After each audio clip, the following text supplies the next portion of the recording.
Série Bíblica Palavras da Vida Eterna, lição 3. Estrutura e classificação dos livros da Bíblia. A maior biblioteca do mundo foi inaugurada em 1897 na cidade de Washington, nos Estados Unidos, e é a Biblioteca do Congresso.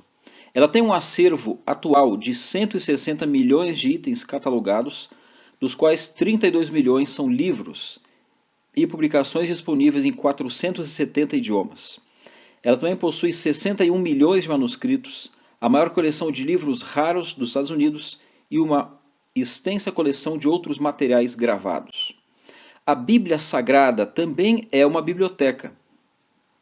Não é a maior do mundo, mas é a mais importante. O nome Bíblia vem do grego biblos, que quer dizer coleção de livros. Hoje vamos pesquisar mais a fundo essa pequena biblioteca que contém 66 livros. 40 pessoas são responsáveis pelo seu conteúdo original, ou seja, 40 autores, embora milhares de outras pessoas tenham copiado e reproduzido fielmente o seu conteúdo ao longo dos séculos. O processo pelo qual os manuscritos originais de cada livro da Bíblia chegaram até os nossos dias é complexo, mas fascinante. Como o processo da inspiração é um ato divino e humano que resulta na redação dos textos originais, o processo de conservação do texto bíblico também é obra da providência divina. Há muitos livros escritos a respeito desse processo, muitas histórias interessantes e descobertas arqueológicas. Todos mostram que existem critérios sérios pelos quais podemos ter alto grau de certeza de que o texto que nós lemos hoje na nossa Bíblia é o mais próximo possível do original. É importante informar os nomes dados a esse tipo de documento. Então, o manuscrito que continha o texto original, saído das mãos do autor, se chama autógrafo.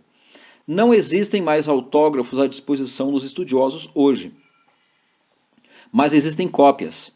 Quando comparadas, elas ajudam a indicar qual é o conteúdo original. A área de estudo que procura restabelecer o texto original de um autógrafo que já não existe se chama crítica textual.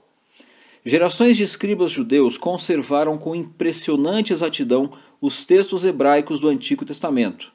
O Novo Testamento, ao contrário de autores gregos clássicos, é o conjunto de escritos mais bem documentado da Antiguidade, ou seja, que conserva o maior número de manuscritos antigos que reproduziam os originais.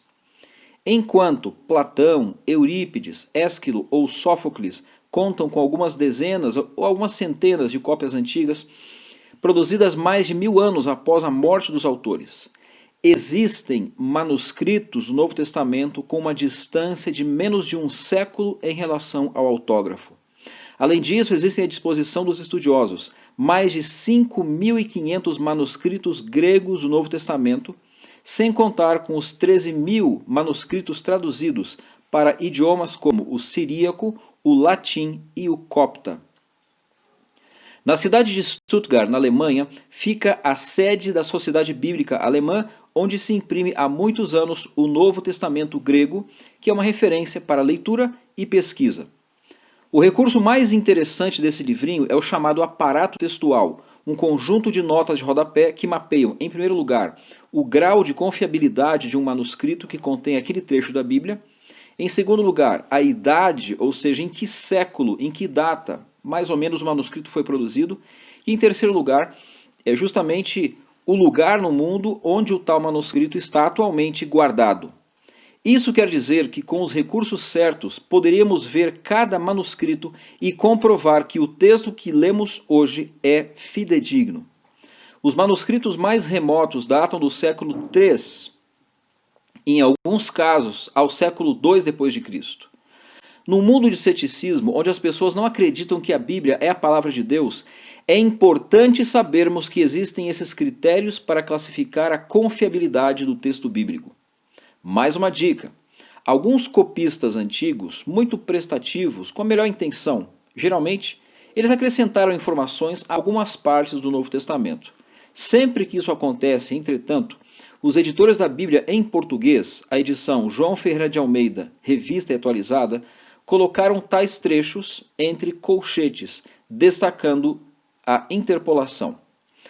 Mas isso não deve preocupar a ninguém. Nenhum desses trechos periféricos interfere em qualquer doutrina bíblica importante. Então, fique tranquilo, nós estamos andando sobre terreno seguro.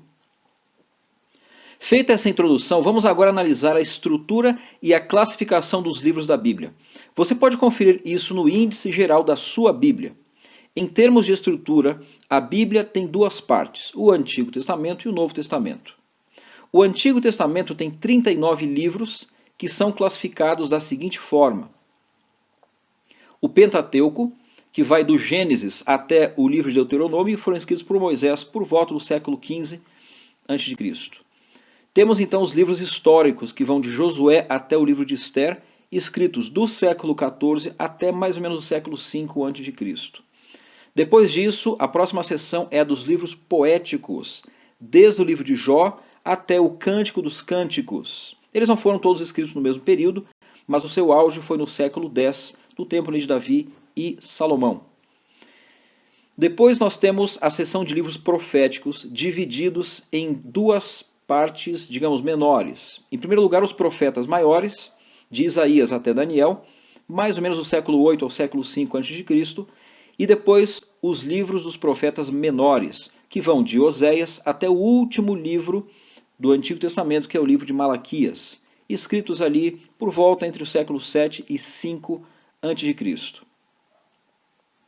A língua original do Antigo Testamento é o hebraico, na sua maior parte, e alguns trechos curtos são escritos em aramaico, especialmente após o contato com Babilônia. O Novo Testamento tem 27 livros classificados como segue. Em primeiro lugar, os Evangelhos. Escritos ao longo do século I, o Evangelho de Marcos foi o primeiro a ser escrito, enquanto João foi o último livro da Bíblia a ser escrito no fim do século I. A próxima seção é o único livro histórico do Novo Testamento, que é o chamado Atos dos Apóstolos. A seção seguinte pode ser melhor compreendida se você olhar no final da sua Bíblia e analisar os mapas. Essa seção são as epístolas.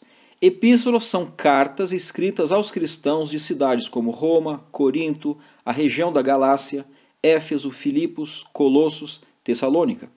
Os habitantes dessas cidades foram chamados nas epístolas de romanos, coríntios, gálatas, efésios, etc. Além disso, temos cartas escritas para pessoas em particular, como por exemplo, cartas a Timóteo, a Tito, Filemon, e essas cartas vão do livro de Romanos até o livro de Judas, ou a carta de Judas. Todas foram escritas ao longo do século I depois de Cristo. O último livro do Novo Testamento é um livro de profecia, que é o famoso livro do Apocalipse. A língua original do Novo Testamento é o grego. Embora haja desafios para que o leitor moderno compreenda o que o autor transmitiu originalmente, o mais interessante sobre a Bíblia é que ela permanece atual, válida, útil, insubstituível, por uma razão especial, porque a Bíblia vem de Deus.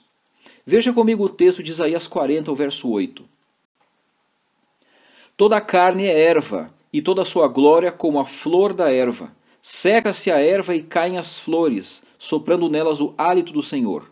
Na verdade, o povo é erva. Seca-se a erva e cai a sua flor, mas a palavra do nosso Deus permanece eternamente. Queridos amigos, as nossas realizações não são nada em comparação com aquilo que Deus faz. Aquele que hoje é famoso e bem-sucedido pode amanhã não ser nem uma coisa nem outra, e talvez nem mesmo estar vivo. A nossa vida é muito breve, e como é fácil ser esquecido. Em contraste com essa realidade, lembre-se que a palavra de Deus permanece para sempre. Por isso, o meu apelo a você é: deixe que ela ilumine hoje o seu caminho.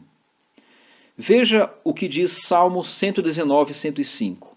Lâmpada para os meus pés é a tua palavra e luz para os meus caminhos. A Bíblia, portanto, é como uma luz que ilumina as nossas decisões diárias, os nossos planos e os rumos da nossa vida.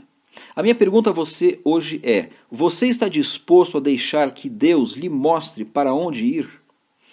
Tudo o que sabemos sobre Deus vem daquilo que Ele revelou a nós. Na próxima lição, então, vamos estudar o que a Bíblia fala sobre Deus. Lição 4, como Deus é. Eu espero ver você lá. Um grande abraço e que Deus abençoe a sua vida.